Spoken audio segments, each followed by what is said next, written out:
আসসালামু আলাইকুম ওয়া রাহমাতুল্লাহি ওয়া বারাকাতুহু। সবাই কেমন আছেন? আশা করি আল্লাহ তাআলার অশেষ রহমতে সবাই খুব ভালো আছেন। তো আজকে আমি যে বিষয়টা নিয়ে কথা বলবো, যেটা ভাইরাল টপিক বর্তমানে, যেটা নিয়ে অনেকেই পোস্ট করতেছে ২-৩ দিন ধরে, আর এখন তো অনেকেই ভিডিও করতেছে। বর্তমান যে ভাইরাল টপিক ওটা হচ্ছে ইব্রাহিম রাইসি, ইরানের প্রেসিডেন্ট, যিনি মারা গিয়েছেন হেলিকপ্টার দুর্ঘটনায়। তো আমি আজকে তাকে নিয়ে ভিডিও বানাচ্ছি। আসলে তিনি কি আসলে আমাদের ইসলাম ধর্মের কিনা, বা ইসলাম ধর্মের হলো তিনি কতটুকু আমাদের ইসলাম ধর্ম মানেন, বা তিনি আমাদের নবী করিম হযরত মুহাম্মদ সাল্লাল্লাহু আলাইহি সাল্লাম তাকে মানেন কিনা। তো আসুন তার বিস্তারিত পরিচয়, বা তিনি কোন ধর্মের বা তিনি কোন মাযহাব মানে, আমরা সেগুলো জানিয়ে আসি। আর ভিডিওটা লাস্ট পর্যন্ত দেখা ছাড়া কেউ বাজে কমেন্ট করবেন না বা কেউ গালাগালি করবেন না। আশা করি ভিডিওটা লাস্ট পর্যন্ত দেখলে আপনাদের ধারণা পাল্টে যেতে পারে। তো শুরুতেই বলি, উনি হচ্ছেন একজন শিয়া। তো শিয়া কারা?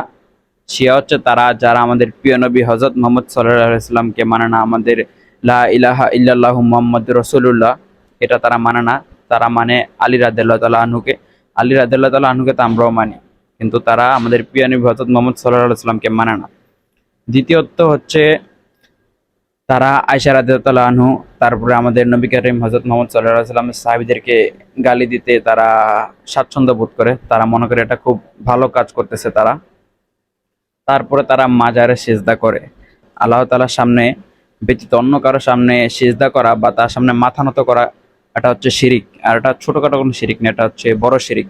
তো আল্লাহ তাআলা সকল গুনাহ মাফ করলেও শিরিকের গুনাহ মাফ করে না, এটা আমরা সকলেই জানি। তারপরে হচ্ছে এই যে সিরিয়াতে, জর্ডানে আর অন্যান্য মুসলিম কান্ট্রিগুলোতে এই ইব্রাহিম রাইসি তারা তারা বা তাদের গ্রুপরা তারা কিভাবে অত্যাচার করছে, এটা আমরা যারা মোটামুটি খবর রাখি তারা অনেকেই জানি। আর যারা জানান না, একটু খোঁজ খবর নেন, একটু তথ্যপত্র নেন, তারপরে দেখেন যে তিনি আসলে কতটুকু ভালো। আমরা তো তাকে এই ফিলিস্তিনের বিপক্ষে একটা আওয়াজ তোলার পরে আমরা তাকে চিনি, কিন্তু তার আগে থেকে আমরা কয়জন তাকে চিনি? ইভেন আমিও তো তাকে চিনতাম না ভালো করে। যখন এটা নিয়ে মোটামুটি একটা এই ভাইরাল হওয়ার পরে মোটামুটি এটা নিয়ে একটু যাচাই বাছাই করলাম, তারপরে জানতে পারলাম যে তারা আসল মাযহাব বা তার আসল পরিচয়টা কি। তো যারা এই যে অনলাইনে পোস্ট করতেছেন তার জন্য দোয়া করতেছেন। তো এই সকল কিছু করার আগে একটু যাচাই বাছাই করে আসেন তিনি আসলে পাক্কা মুসলিম কিনা, বা তিনি মুসলিম হলো কতটুকু মুসলিম ধর্ম মানতেন, কতটুকু আমাদের ইসলামকে ভালোবাসতেন, বা আমাদের নবী করিম হযরত মুহাম্মদ সাল্লাল্লাহু আলাইহি ওয়াসাল্লামকে মানে কিনা। তো যারা আমরা বাংলাদেশে মানুষ যারা ভিডিও বানাইতেছি, আমরা সকলেই আবেগপ্রবণ হয়ে ভিডিও বানাইতেছি, তার জন্য দোয়া প্রার্থনা করতেছি। আল্লাহ তাআলা তাকে মাফ করুক। আমারও আশা আল্লাহ তাআলা তাকে মাফ করুক, আল্লাহ তাআলা জান্নাতের তাকে উচ্চ মোকাম দান করুক। যেহেতু তিনি আল্লাহ তাআলাকে মানে এবং আমাদের নবীকে মানে না। তো আমাদের নবীকে না মানলে সেখানে তো মুসলিম হওয়ার তো কোনো কথাই আসে না, আর তিনি তো আমাদের উম্মতের মধ্যেই নেই। তারপর আল্লাহ তাআলা তাকে মাফ করুক। তো আমাদের ভাইদের উদ্দেশ্যে বলতেছি, যে ভিডিও বানাইতেছেন যাই করতেছেন একটু যাচাই বাছাই কইরা করেন, যে এই মানুষটা আসলে কে, বা তার আসল পরিচয় কি, বা তার জন্য কতটুকু আর কি আমাদের ভালোবাসা দেখানো উচিত। তো সিরিয়াতে জর্ডানের যে তারা কি অত্যাচার করছে, ৩ বছরের বাচ্চাকে বড় আগুনে পুড়ে মারিয়া দিচ্ছে, হাতের আঙ্গুল কাটে গেছে, আয়েশা রাদিয়াল্লাহু তাআলা আনহুকে গালি দেয় না বলে।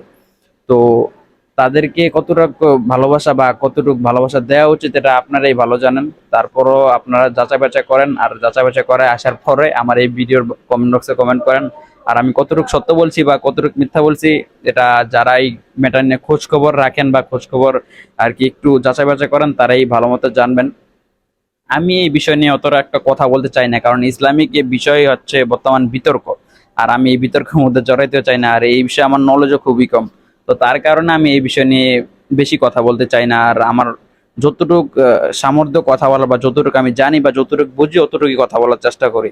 সবশেষে এইটুকুই বলবো, আল্লাহ তাআলা আমাদের সকল মুসলিম উম্মাহকে সঠিক বুঝ দান করুক এবং আমাদের প্রত্যেককে হেদায়েত দান করুক, আমাদের প্রত্যেককে সঠিক পথ দেখাক, সঠিক পথ অনুসরণ করার তৌফিক দান করুক। তো আজকের ভিডিও এই পর্যন্তই। দেখা হবে আবার নতুন কোনো ভিডিওতে। ভালো থাকবেন এবং সুস্থ থাকবেন। আসসালামু আলাইকুম ওয়া রাহমাতুল্লাহি ওয়া বারাকাতুহু।